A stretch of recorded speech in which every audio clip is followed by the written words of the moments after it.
நம்ம பேச போகிற voice actor Ravikrishna sir. Anitha, எப்படி இருக்க அனிதா? பார்த்து ரொம்ப நாள் ஆச்சு. எல்லாருமே கில்லி ரீரிலீஸ் சொல்கிறாங்க. அதே மாதிரி 7G ரெயின்போ ரீலீஸ் பண்ணல. ஏன்னா கில்லிக்கு அப்புறம் ஒரு சூப்பர் ஹிட்டான படம் தான் அனிதாவும் நானும் நடித்த 7G ரெயின்போ காலனி தான். இந்த பாரு, அந்த பொண்ணை நான் பார்க்குறேன், நீ விட்டுரு, புரியுதா? ஏன் உன்னை நாய் பார்க்குற மாதிரி பார்க்கலாம்ல, உன்னை அது கூட பார்க்கல, அவள் என்ன தான் பார்க்குறேன்.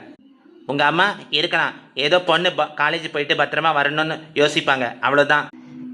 உங்கள் அப்பா, தம்பி, ஃப்ரெண்டு, ரிலேட்டிவ்ஸு. அனிதா, உன்னை பற்றி இவ்வளோ செகண்டு எப்பவுமே யோசிக்கிறவன் உன்னை லைஃப் ஃபுல்லாக எப்படி பார்த்துப்பேன். இந்த பாரு, உன்னெல்லாம் கிரிக்கெட் மேட்சுக்கு சேர்த்துக்க முடியாது.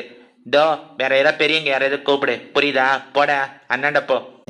ஆமாம் அனிதா, நான் எதுக்குமே லாய்க்கு இல்லைன்னு சொல்லுவாங்க. அப்படி நீ நினச்சிக்கோ, எனக்கு எதுவும் தெரியாதனையா.